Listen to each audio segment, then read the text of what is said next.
Programme ਨਾਲ ਜੁੜੇ ਦਰਸ਼ਕਾਂ ਦਾ ਬਹੁਤ-ਬਹੁਤ ਸਵਾਗਤ ਹੈ ਜੀ। ਸਭ ਤੋਂ ਪਹਿਲਾਂ ਪਿਆਰ ਤੇ ਸਤਿਕਾਰ ਨਾਲ ਸਤਿ ਸ਼੍ਰੀ ਅਕਾਲ। ਅੱਜ ਸਾਡੇ ਨਾਲ ਕਰਨਲ ਡਾਕਟਰ ਭਾਸਕਰ ਗੁਪਤਾ ਜੀ ਜੁੜੇ ਨੇ। ਸਭ ਤੋਂ ਪਹਿਲਾਂ ਨਾਲ ਸਵਾਗਤ ਕਰਦੇ ਹਾਂ। ਸਤਿ ਸ਼੍ਰੀ ਅਕਾਲ ਜੀ, ਨਮਸਕਾਰ, ਕੀ ਹਾਲ ਹੈ ਤੁਹਾਡਾ? ਸਤਿ ਸ਼੍ਰੀ ਅਕਾਲ, ਨਮਸਕਾਰ, ਚੰਗਾ ਜੀ, ਬਹੁਤ ਬੜੀਆ, ਆਲ ਫਾਈਨ। ਮੈਂ ਇਹਨਾਂ ਬਾਰੇ ਦੱਸਣਾ ਚਾਹੁੰਦਾ ਕਿ ਆਪਣੇ ਆਪ 'ਚ ਇੱਕ ਸੰਸਥਾ ਨੇ, ਜਿਵੇਂ ਲਿਖਿਆ ਹੈ ਕਿ ਕਰਨਲ ਵੀ ਨੇ, PhD ਹੈ, ਡਾਕਟਰੇਟ ਵੀ ਇਹਨਾਂ ਦੇ ਹਿੱਸੇ ਆਈ ਹੈ, ਹੋਰ ਬਹੁਤ ਸਾਰੀਆਂ ਜਿਹੜੀਆਂ ਡਿਗਰੀਆਂ, ਬਹੁਤ ਸਾਰੀਆਂ ਉਪਲਬਧੀਆਂ ਇਹਨਾਂ ਦੇ ਹਿੱਸੇ ਆਈਆਂ, ਉਹ ਇਹਨਾਂ ਦੀ ਜ਼ੁਬਾਨੀ ਜਾਣਾਂਗੇ। ਅੱਜ ਇਹਨਾਂ ਤੋਂ ਆਪਾਂ ਜਾਣਾਂਗੇ ਕਿ +2 ਕਰਨ ਤੋਂ ਬਾਅਦ ਜਿਹੜੀ ਚਿੰਤਾ ਹੁੰਦੀ ਹੈ ਮਾਂ ਪਿਓ ਨੂੰ ਕਿ ਬੱਚੇ ਕੀ ਕਰਨ। ਇਹਨਾਂ ਕੋਲੇ ਬਹੁਤ ਵੱਡਾ ਤਜਰਬਾ ਹੈ ਕਿ ਸਾਡੇ ਬੱਚੇ +2 ਕਰਨ ਤੋਂ ਬਾਅਦ 12ਵੀਂ ਕਰਨ ਤੋਂ ਬਾਅਦ ਅਫਸਰ ਬਣ ਸਕਦੇ ਨੇ ਫੌਜ ਦੇ ਵਿੱਚ। ਉਹ ਕਿਵੇਂ ਬਣ ਸਕਦੇ ਨੇ, ਤਿਆਰੀ ਕਿਵੇਂ ਹੋ ਸਕਦੀ ਹੈ, ਸਾਰੀਆਂ ਚੀਜ਼ਾਂ ਇਹਨਾਂ ਤੋਂ ਜਾਣਾਂਗੇ। ਸਭ ਤੋਂ ਪਹਿਲਾਂ ਇਹਨਾਂ ਦੇ ਖੁਦ ਦੇ ਨਿੱਜੀ ਜੀਵਨ ਤੋਂ ਛੋਟੀ ਜਿਹੀ ਇੱਕ ਸ਼ੁਰੂਆਤ ਕਰਦੇ ਹਾਂ। ਸਰ, ਸਭ ਤੋਂ ਪਹਿਲਾਂ ਮੈਂ ਪੁੱਛਣਾ ਚਾਹਾਂਗਾ ਕਿ ਆਪਣੇ ਬਾਰੇ ਥੋੜਾ ਜਿਹਾ ਆਪਾਂ ਦਰਸ਼ਕਾਂ ਨੂੰ ਤੁਹਾਡੇ ਬਾਰੇ ਦੱਸੀਏ। ਤੁਸੀਂ ਦੱਸੋ ਕਿੱਥੋਂ ਦੇ ਜੰਮੇ ਪਲੇ ਹੋ, एजुकेशन बारे थोड़ा जा जानना जरूर। ठीक है जी। जी, जैसा कि तोता सिंह जी ने बताया, मैं दिल्ली का निवासी हूँ। मेरे दादा हालांकि झज्जर बादली से थे, वो AGCR में चीफ अकाउंटेंट रिटायर हुए थे। उसके बाद हम दिल्ली सेटल हो गए थे 1948 में। जी सर। और मेरे फादर प्राइवेट सर्विस में थे, मेरी फादर MBBS डॉक्टर थी CGHS की, लेडी हार्डिंग से। तो दिल्ली में हम पढ़े हुए, पैदा हुए, वहीं बड़े हुए। हौस खास, ग्रीन पार्क, RK पुरम, सरोजनी नगर और फाइनली हम साकेत में सेटल हो गए। मेरे लाइफ में अर्ली ट्रेजेडी ये हो गई थी कि मैंने अपनी मदर को रोड एक्सीडेंट में खो दिया था जब मैं 20 साल का था। ओके जी। तो उसके बाद मेरा थोड़ा दिल्ली से मन हट गया और मैं निकलना चाह रहा था, क्योंकि मेरे को वो ट्रॉमा आता था उनकी मेमोरीज से, जो क्योंकि एक्सीडेंट मेरे हाथ से हुआ था। वो होते हैं दिल्ली में, एक्सीडेंट हो जाते हैं, और वो खुद डॉक्टर होकर हम उनको बचा नहीं पाए क्योंकि उनको छोटी सी कट लगी ब्रेन में और हैमरेज हो गया जी। तो उसके बाद मेरा दिल्ली से मन हट गया। हालांकि मैं उस समय था, जॉब में था। मैंने पहले अपनी जॉब शुरू करी थी एक फ्रेंच कंपनी से जिसका नाम है GC Alstom। जनरल इलेक्ट्रिक की एक कंसर्न थी वो। उन्होंने मेरे को सिलेक्ट किया था। सूरत में कावस में हमने एक गैस पावर प्लांट बनाया था। इंडिया का पहला गैस पावर प्लांट 450 मेगावाट का। उसके लिए मुझे 250 कैंडिडेट में से सिलेक्ट किया गया, प्रोजेक्ट कोऑर्डिनेटर कम इंटरप्रेटर। तो वो 6 महीने में रहा। उसके बाद मेरा कॉल आ गया टाइम्स ऑफ इंडिया से, और मैं जर्नलिस्ट बनना चाहता था। तो और मैं लिखने पढ़ने का शौकीन था स्कूल टाइम से ही। स्कूलिंग मेरी हुई थी दिल्ली पब्लिक स्कूल RK पुरम, जो उस समय दिल्ली का टॉप स्कूल था। और कॉलेज मैंने किया वेंकटेश्वरा कॉलेज से, इंग्लिश ऑनर्स में, दिल्ली यूनिवर्सिटी जी। उसके बाद मेरे को ये मौका मिला तो मैं जॉब के लिए निकल गया, और वहां से मैं टाइम्स ऑफ इंडिया ज्वाइन कर लिया जी। अब जब टाइम्स ऑफ इंडिया ज्वाइन कर लिया तो CDS का एग्जाम दे रखा था जी। उम्मीद नहीं थी कि क्लियर हो जाएगा क्योंकि फर्स्ट अटेम्प्ट था, बट उसका भी कॉल आ गया। तो जब इंटरव्यू का कॉल आया तो मुझे ये डिलेमा था कि मैं जाऊं या नहीं जाऊं। तो मैं घर को बिना बताए चला गया कि मैं ऑफिस टूर पे जा रहा हूं, क्योंकि मेरे को पता था मेरे पिताजी हम बनिया खानदान से हैं, गुप्ता फैमिली से हैं, नहीं जाने देंगे मुझे फौज में। तो मैंने वहां जाके इलाहाबाद पहुंच के उनको फोन किया कि जी मैं इलाहाबाद आ गया, ऑफिस के टूर पे आया हूँ जी। 5 दिन का इंटरव्यू दिया। मैंने बोला 5 दिन बाद आ जाऊंगा जी। हम गए थे फन लेने के लिए, हम बिल्कुल ओपन माइंड से गए थे। उस जमाने में कोई प्रिपरेशन नहीं होती थी, कोई इंटरनेट नहीं था। 1989-90 की बात कर रहा हूँ। कोई बुक्स नहीं थी, कोई एकेडमीज नहीं थी, कुछ नहीं था जी। But I just went with preparation and my confidence and believe कि मेरे को जो आता है वो सही आता है जी। तो हम उस समय स्क्रीनिंग भी नहीं होती थी। फर्स्ट डे से हम बैठ गए और सुबह 7 बजे से शाम के 5 बजे तक रगड़े की तरह एग्जाम होते थे वहाँ। Physical, walking, talking, everything possible, मतलब 5 दिन का। और ये जो इंटरव्यू है सबसे टफेस्ट इंटरव्यू कहा जाता है इस समय जी। 6 से 9 हम रोज मूवी देखते थे।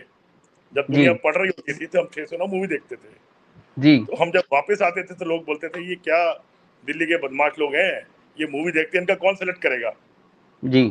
देखिए जब रिजल्ट आया तो हम 3 लोग में से 2 लोग सेलेक्ट और बाकी 50 में से 48 रिजेक्ट। अच्छा जी। कहना मतलब ये है कि जिसकी किस्मत में है और जिसकी में गुर्दा है और जो बेसिक नॉलेज रखता है और बेसिक अवेयरनेस रखता है वो सिलेक्ट हो सकता है जी। अब प्रॉब्लम ये आई कि घर में कैसे बताया जाए 5 दिन बाद वापस अच्छा जाना है। अब जब सिलेक्शन हो जाती है, रिकमेंडेशन हो जाती है तो वो 4 दिन के लिए 3 दिन के लिए मेडिकल के लिए रोकते हैं। मैं तो 5 दिन की बोला था छुट्टी लेके आया था, तो फादर को फ़ोन करना पड़ा कि पापा 3 दिन की और एक्सटेंशन हो गई है, तो मेरा जी, एप्लीकेशन दे आना। तो जी, बोले एप्लीकेशन क्यों दे के आओ, तुम तो टूर पे गए हो। जी। तब मेरे को सच्चाई बतानी पड़ी, नहीं जी मैं एसएसबी इंटरव्यू के लिए आया था, फौज की और सिलेक्शन हो गया। हाँ जी। तो पहली बात तो तोता सिंह की डांट पड़ी, जी। क्यों गए थे? हुँ, हुँ। Instead of congratulating me he scolded me, नाराज हो जी, गए। जी, बट क्या करते हैं, पिताजी तो पिताजी हैं, तो मैंने रिक्वेस्ट किया और वो देकर आए। मेडिकल क्लियर होके हम वापस आए, ऑफिस ज्वाइन कर लिया। हम भूल गए थे कि हम ये इंटरव्यू देकर आए हैं। जी, ऑफिस ज्वाइन किया तो कॉल लेटर आ गया। अब कॉल लेटर आ गया जी, तो वो भी छुपा हुआ था कॉल लेटर, क्योंकि जी। पिताजी को पता था इसको कॉल लेटर दिखाया तो ये जाएगा। और हमारी किस्मत की 25 दिसंबर का टाइम था। हम पिताजी की हिसाब की डायरी खोल रहे हैं, उसमें कॉल लेटर दिखाई दिया। जी, तो हमने पूछा भाई ये कॉल लेटर किसका है? बोले आपका ही है। मैंने बोला कहाँ जी, से? बोले इंडियन मिलिट्री अकेडमी देहरादून से। मैंने जी, बोला मुझे दिखाया क्यों नहीं? बोले दिखा के क्या करना है, आपने तो जाना नहीं है। जी। तब मुझे थोड़ा गुस्सा आया कि मैं पिताजी ये डिसीजन आपने क्यों ले लिया? ये हुँ। डिसीजन तो मेरे पे छोड़ दीजिए या मुझसे कंसल्ट तो कीजिए। तो फिर नाराज करके गया मैं उनको फाइनली, और उनका कहना ये था कि बेटा आप आईएएस की तैयारी करो, आप में कैपेबिलिटी अच्छा। है। मैंने भी उनको ये बोला ठीक है, मेरे में कैपेबिलिटी है, मैं जानता हूँ, बट ये लड्डू मेरे हाथ में है। आईएएस वो 2 साल दूर है, वो लड्डू पता नहीं मिले ना मिले। और ओहदा जी, बराबर है, पे स्केल बराबर है, क्लास 1 गेस्टेड ऑफिसर यहाँ भी बन रहे हैं, और मुझे आउटडोर लाइफ चाहिए। जी, तो बड़ी मुश्किल से कन्विंस करके मैं गया। 2 साल मेरे से नाराज रहे, बात नहीं करी, but that is what the start of my career was. ਜੀ। उसके बाद ਹੁਣ ਆਪਾਂ टाइम ਆਪਾਂ ਬਿਲਕੁਲ ਥੋੜਾ ਜਿਹਾ ਘੱਟ ਸ਼ਬਦਾਂ ਦੇ ਵਿੱਚ ਤੁਸੀਂ ਇੱਕ ਪੀਐਚਡੀ ਵੀ ਕੀਤੀ ਹੈ ਤੇ ਉਸ ਤੋਂ ਬਾਅਦ ਕਾਫੀ ਹੋਰ ਵੀ ਰਿਹਾ ਥੋੜੇ ਸ਼ਬਦਾਂ ਚ ਉਹਨੂੰ ਵੀ ਐਕਸਪਲੇਨ ਕਰਿਓ ਪਲੀਜ਼। देखिए बेसिक कोर्सेज तो सारे करने पड़ते हैं फौज में। जी, जी, ये गलत ख्यालात है कि फौज मौज है, मौज नहीं है। जी, बेसिक यंग ऑफिसर्स कोर्स करना पड़ता है, एडवांस गनरी करना पड़ता है। मैं आर्टिलरी में गया था। जी, उसके बाद एक स्टाफ ऑफिसर्स कोर्स करना पड़ता है जिसको जूनियर कमांड कहते हैं, जो आपको आगे ले आता है। जी, उसके बाद मैंने सोचा थोड़ी अपनी पर्सनल एनहांसमेंट भी की जाए, तो मैंने उसके बाद एक तैयारी करके डिफेंस सर्विसेज स्टाफ कॉलेज का एग्जाम क्लियर किया। वो भी कॉम्पिटिटिव एग्जाम है, उसमें जी, हमें एमएससी मिलती है डिफेंस स्टडीज में। जी, उसके बाद भी मैं लगा रहा और मैंने फिर एमबीए भी किया। जी, एमबीए किया एचआर में यूनो से। अब ये डिसीजन था मेरे बेटे का, जिसने 11वीं में के बाद बोला मेरे को दिल्ली में रहना है, और दिल्ली में रहने के लिए मेरे को स्कोप नहीं था क्योंकि मैं तो फील्ड पोस्टिंग जाना था। जी, तो उसकी पोस्टिंग मेंटेन करने के लिए मैं स्टडी लीव लेके दिल्ली आया। तब मेरी वाइफ ने सजेस्ट किया अगर दिल्ली आ ही गए हो तो ढंग का कोर्स करना जो जिंदगी भर काम आए। जी, तब मैंने फिर एंट्रेंस एग्जाम दिए 45 ईयर्स की एज पे, और 5-6 जगह एंट्रेंस एग्जाम दिए, सब जगह हो गया। बट फाइनली मैंने जेएनयू चुना क्योंकि जेएनयू बहुत अच्छी यूनिवर्सिटी, और वहाँ पे मुझे इंटीग्रेटेड पीएचडी में एडमिशन मिल गई। वहाँ भी जी, स्ट्रगल था क्योंकि इंटीग्रेटेड पीएचडी होती है 3 से 5 साल की, स्टडी लीव हमें 2 साल की मिली थी। तो मैंने डबल जंप मारा, मतलब 4 साल का कोर्स 2 साल में किया, और सब सब्जेक्ट्स पास करके अपनी पीएचडी कंप्लीट करी। हालांकि वो कंप्लीट 19 में हुई, because of corona and other thing delayed हो गई। बट उससे फ़ायदा ये हुआ कि एक्सपोजर बहुत तगड़ा मिलता है एकेडमिक वर्ल्ड का, रिसर्च फैकल्टी का, और दुनिया भर की विजिट्स होती हैं। एंड जेएनयू की फैकल्टी तो है टॉप क्लास, आपको मालूम है इंडिया में नंबर 2 है जी, जी, यूनिवर्सिटी। तो उससे मेरा एक नज़रिया बढ़ गया और ये क्लियर हो गया कि मैंने आर्मी की सर्विस पूरी करने के बाद एकेडमिक फील्ड में जाना है। ਜੀ। ਹੁਣ ਮੈਂ ਤੁਹਾਨੂੰ ਬੇਸਿਕ ਜਿਹੜੇ ਸਵਾਲਾਂ ਲਈ ਆਪਾਂ ਇੰਟਰਵਿਊ ਦਾ ਸਮਾਂ ਰੱਖਿਆ ਉਹਨਾਂ ਤੇ ਜਦੋਂ ਸਾਡੇ ਬੱਚੇ ਪਲੱਸ 2 ਕਰ ਲੈਂਦੇ ਜਾਂ 12ਵੀਂ ਕਰ ਲੈਂਦੇ ਆ ਤਾਂ ਉਹਨਾਂ ਨੂੰ ਲੱਗਦਾ ਹੁੰਦਾ ਵੀ ਅਸੀਂ ਕੀ ਕਰੀਏ? ਫੌਜ ਦੇ ਵਿੱਚ ਕਿਵੇਂ ਦਾ ਸਕੋਪ ਹੈ ਕਿ ਉਹ ਅਫਸਰ ਬਣ ਕੇ ਜਾਣ? ਕਿਵੇਂ ਦਾ ਟੈਸਟ ਹੈ? ਕਿਵੇਂ ਇੱਧਰ ਬੱਚੇ ਤੁਰਨ? देखिए बड़ा सिंपल है, 3 स्टेप प्रोसेस है ये। 12th के जी, बाद या 12th में भी वो अपना सीडीएस का एग्जाम भर सकते हैं।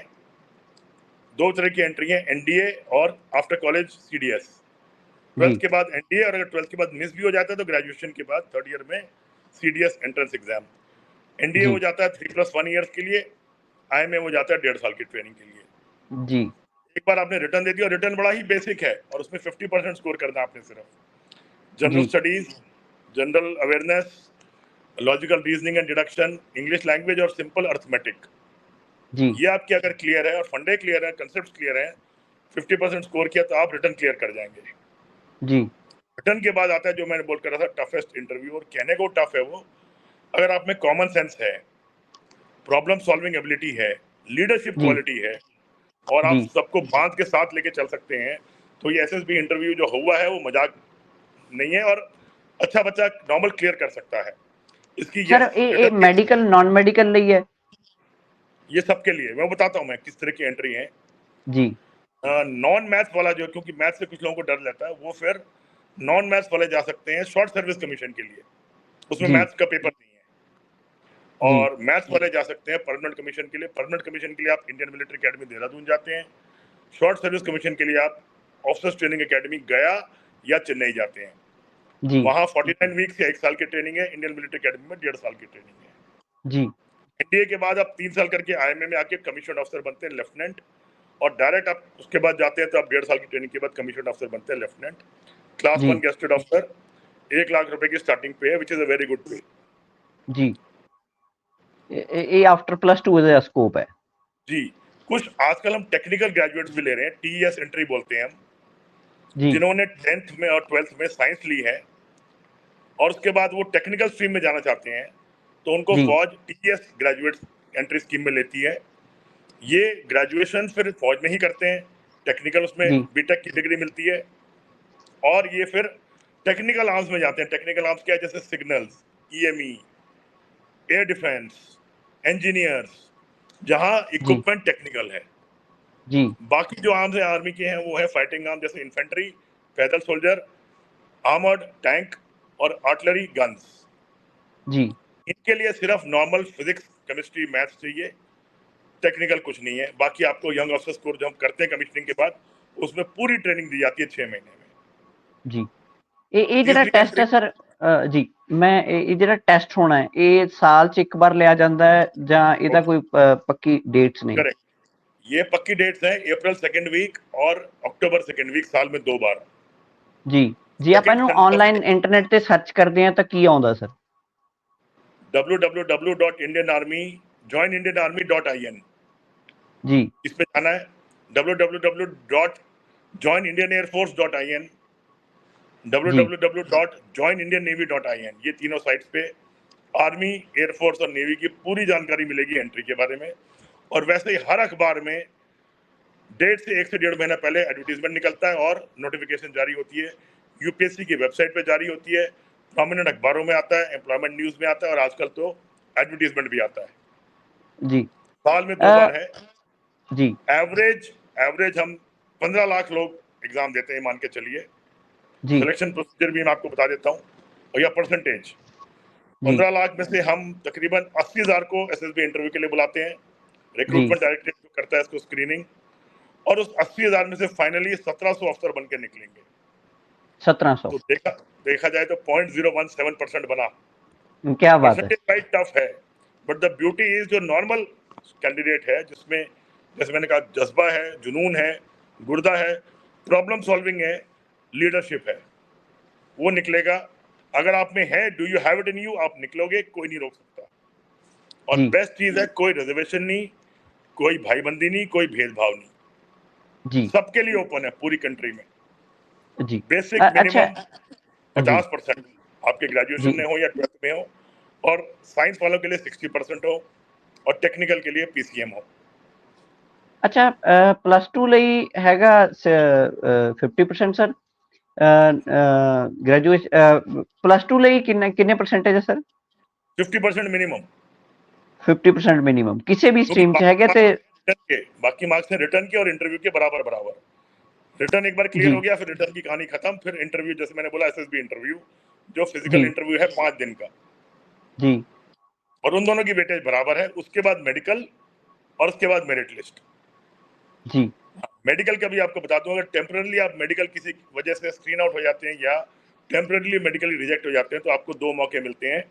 30 डेज का टाइम मिलता है। फॉर एग्जांपल ओवरवेट है, थोड़ा वेट कम जी करके जाइए, या कोई नॉक नहीं है, या कोई चश्मे की प्रॉब्लम है, या कोई इंजरी हो रखी है, तो आपको 6 से 8 हफ्ते मिलते हैं दोबारा जाने के, और 2 बार मिलते हैं। जी मेडिकली आप क्लियर हो जाएंगे तो आपका सिलेक्शन में अगर नाम आ गया है, तो आप मेरिट लिस्ट में हैं, तो आप अकेडमी ज्वाइन कर सकते हैं। ਜੀ ਇਹ ਜਾਨੀ ਬੜਾ ਸੌਖਾ ਕੰਮ ਹੈ ਕਿ 2 ਟੈਸਟ ਹੈ ਜਿਹੜੇ +2 ਤੋਂ ਬਾਅਦ ਐਂਟਰੀ ਹੈਗੀ ਹੈ, ਤੇ ਇਹੀ ਟੈਸਟ ਜੇ ਤੁਸੀਂ ਗ੍ਰੈਜੂਏਸ਼ਨ ਤੋਂ ਬਾਅਦ ਵੀ ਦੇਣਾ ਚਾਹੋ ਤਾਂ ਦਿੱਤੇ ਜਾ ਸਕਦੇ ਨੇ। बिल्कुल।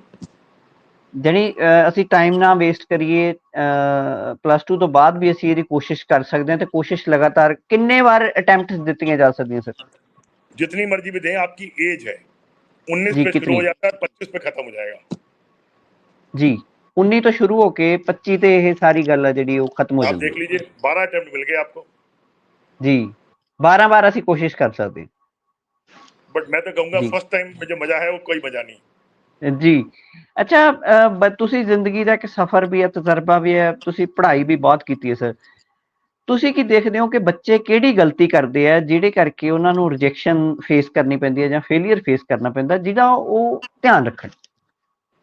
बहुत अच्छा सवाल है ये। देखिए जी, ये सबसे पहले तो हमें इंट्रोस्पेक्शन करना है, अपने अंदर झांकना है, क्या मैं तैयार हूं या नहीं हूं। क्योंकि मैंने बोला अगर इतना कंपटीशन है, 0.017% निकलेगा, मीन्स 1000 में से 0.17 कैंडिडेट निकलेगा, या 3000 में से एक निकल रहा है। आप देखिए, जी तो पहली बात तो आप अपनी 3 महीने की तैयारी कीजिए रिटर्न के लिए। सब्जेक्ट्स आपको पता है, यूपीएससी का सिलेबस स्टैंडर्ड है, जी रिटर्न तकरीबन निकल जाएगा। जी अब आती है लड़ाई एसएसबी इंटरव्यू वाली, और जी ये मैं आपको बता दूं, इसमें आपकी कोई मदद नहीं कर सकता सिवाय आप खुद के।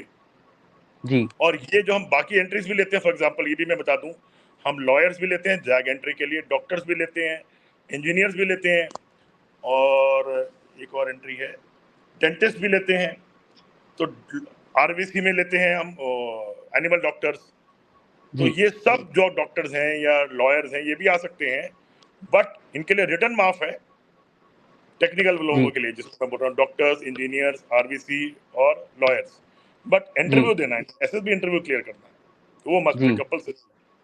तो वो देने के लिए आपको मैंने फिर वही बोला, गलतियां कहाँ होती हैं, कैजुअल लेते हैं लोग, जी करंट अफेयर्स में अपडेटेड नहीं होते, इंटरव्यू देते हुए घबरा जाते हैं, जी कभी कभी ओवर कॉन्फिडेंट, कभी अंडर कॉन्फिडेंट, वो ओवरवेलम हो जाते हैं उस एनवायरनमेंट से। ग्रुप में कंपटीशन हो रहा है, 15 लोग इकट्ठे बोल रहे हैं, बोल नहीं पा रहे, घबरा जाते हैं।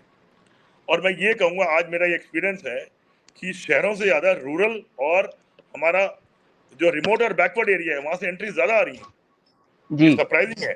दिल्ली, बॉम्बे, जी कलकत्ता, मद्रास से लोग इतने नहीं जा रहे, या प्रॉब्ली वो जी ऑल्टरनेटिव कैरियर्स में जा रहे हैं। छोटे छोटे शहरों से, रांची, जमशेदपुर, अमृतसर, लुधियाना, जलंधर, ऐसे ऐसे शहरों से लोग निकल के आ रहे हैं। और lower state of society, lower middle class या मिडिल क्लास, जिसका फार्मर है, फादर वर्कर है या पियोन है, वहां से आ रहे हैं, क्योंकि उनमें जुनून है और भूख है, वो मेहनत ज्यादा कर रहे हैं। आप मेहनत जी सर करेंगे, do you have it in you, आप में वो ऑफिसर लाइक क्वालिटीज, जिसको मैं बोल रहा हूँ, ये कॉन्फिडेंस, डिसीजन मेकिंग, ये सब है। इनको आप डेवलप भी कर सकते हैं, एकेडमीज भी हैं, बुक्स भी हैं। और मैं आपको दिखाऊं, मैंने एक बुक भी लिखी है जिसके बारे में अगली बार हम वो करेंगे, जी एसएसबी जी इंटरव्यू बिल्कुल। Final selection. हाँ एक एपिसोड करांगे सर पूरा। जी, तो अगर आप में है और आपकी तैयारी पूरी है और आप घबराते नहीं हैं, जी ग्रुप एक्टिविटीज है, आउटडोर एक्टिविटीज है, बिकॉज ये 19 टेस्ट होते हैं एसएसबी में, स्प्रेड ओवर 5 दिन। पहले स्क्रीनिंग इन होगा, फिर साइकोलॉजी होगा, फिर ग्रुप टेस्टिंग ऑफिसर लेगा, outdoor indoor both, group discussion, public speaking, group planning exercise देगा, सिचुएशंस देगा, और फिर इंटरव्यू लेगा, और फिर कॉन्फ्रेंस प्रोसीजर है। तो 19 टेस्ट हैं, और सब में जी बराबर वेटेज, और सबका पास होना जरूरी है। जी ਅੱਛਾ, ਆਖਿਰ ਦੇ ਵਿੱਚ ਟਾਈਮ ਲਿਮਿਟ ਵੀ ਹੈ। ਆਖਿਰ ਦੇ ਵਿੱਚ ਮੈਂ ਤੁਹਾਡੇ ਕੋਲੋਂ ਪੁੱਛਣਾ ਚਾਹੂੰਗਾ ਕਿ ਅਸੀਂ ਵੈਬਸਾਈਟਸ ਤੇ ਜਾ ਕੇ ਇਹਨਾਂ ਨੂੰ ਸਰਚ ਕਰ ਸਕਦੇ ਹਾਂ। ਜੁਲਾਈ ਦੇ ਮਹੀਨੇ 'ਚ ਮੋਸਟਲੀ ਇਹ ਟੈਸਟ ਜਾਣੀ ਹੁੰਦੇ ਆ, ਤੇ अप्रैल में रिटर्न हो गया तो उसका जी April first week of May तक रिजल्ट आ जाएगा। जी फिर मिड मई से एंड जून तक आपके इंटरव्यू होंगे, क्योंकि जुलाई का कोर्स शुरू करना है, मिड जुलाई में उन्होंने ज्वाइन करनी है एकेडमी। जी सिमिलरली जो अक्टूबर वाला है वो दिसंबर तक खत्म हो जाएगा, और फिर जनवरी में नया कोर्स शुरू होएगा। तो ओके 6 सर। महीने एडवांस। साल में 2 बार होते हैं? जी, अप्रैल और अक्टूबर में रिटर्न, जी और उसके 2 महीने बाद इंटरव्यू शुरू हो जाते हैं, जो 2 महीने और चलते हैं। ਜੀ ਤੇ ਅਸੀਂ ਇਹ ਵੈਬਸਾਈਟ ਤੇ ਜਾ ਕੇ ਇਹਨਾਂ ਦੀ ਜਾਣੀ ਕਿ ਜਿਹੜੀ ਕੋਈ ਜਾਣਕਾਰੀ ਹੈਗੀ ਆ ਉਹਨੂੰ ਲੈ ਸਕਦੇ ਹੈਗੇ ਆ, जी, ਜਿਹੜੀ ਹੋਰ ਵੀ ਕੋਈ ਲੋੜੀਂਦੀ ਜਾਣਕਾਰੀ ਹੈਗੀ। ਤੇ +2 ਤੋਂ ਬਾਅਦ 12ਵੀਂ ਤੋਂ ਬਾਅਦ ਬੱਚੇ ਅਸੀਂ ਆਈਲੈਟਸ ਕਰਨ ਦੀ ਬਜਾਏ ਅਫਸਰ ਵੀ ਬਣ ਸਕਦੇ ਆ, ਇਹ ਵੀ ਇੱਕ ਆਪਸ਼ਨ ਹੈ। जी, और बहुत बढ़िया ऑप्शन है, बहुत बढ़िया लाइफ है। मैं आपके सामने बैठा हूँ, 32 साल ये लाइफ जी है मैंने, सब कुछ सीखा है। बहुत क्लीन लाइफ है, बहुत फेयर लाइफ है और इज्जत वाली लाइफ है, डिसिप्लिन लाइफ है। ਜੀ ਥੈਂਕ ਯੂ ਸਰ, ਬਹੁਤ ਚੰਗਾ ਲੱਗਿਆ ਤੁਹਾਡੇ ਨਾਲ ਫਸਟ ਟਾਈਮ ਆਪਾਂ ਗੱਲਬਾਤ ਕੀਤੀ ਤੇ ਇਹਨੂੰ ਆਪਾਂ ਗੱਲਬਾਤ ਨੂੰ ਦਰਸ਼ਕਾਂ ਦੇ ਸਵਾਲ ਜਵਾਬ ਆਉਣਗੇ ਤਾਂ ਉਹਨਾਂ ਤੋਂ ਅੱਗੇ ਵਧਾਵਾਂਗੇ ਤੇ ਤੁਹਾਡੀ ਜਿਹੜੀ ਕਿਤਾਬ ਹੈ ਇੰਟਰਵਿਊਜ਼ ਦੇ ਲਈ ਉਹਦੇ ਤੇ ਆਪਾਂ ਡਿਸਕਸ ਕਰਾਂਗੇ ਅਗਲੇ ਐਪੀਸੋਡ ਦੇ ਵਿੱਚ ਕਿ ਕਿਸ ਤਰ੍ਹਾਂ ਅਸੀਂ ਇੰਟਰਵਿਊ ਦੀ ਤਿਆਰੀ ਕਰਨੀ ਹੈ ਤੇ ਇੰਟਰਵਿਊ 'ਚ ਕਿਹੜੀਆਂ ਕਮੀਆਂ ਉਦੋਂ ਤੱਕ ਜਿਹੜੇ ਸਟੂਡੈਂਟ ਹੈ ਉਹ ਮੈਨੂੰ ਕੁਐਸਚਨ ਭੇਜ ਸਕਦੇ ਆ, ਕੋਈ ਡਾਊਟਸ ਨੇ ਜਿਹੜੇ ਉਹ ਭੇਜ ਸਕਦੇ ਆ ਤੇ ਸਰ ਨਾਲ ਆਪਾਂ ਵਿਚਾਰ ਇਸ ਤੇ ਕਰਾਂਗੇ। ਸਰ ਤੁਸੀਂ ਟਾਈਮ ਦਿੱਤਾ, ਬਹੁਤ ਚੰਗਾ ਲੱਗਿਆ ਅੱਜ ਗੱਲਬਾਤ ਕਰਕੇ, ਬਹੁਤ ਸ਼ੁਕਰੀਆ। थैंक यू जी, नमस्कार, जय हिंद।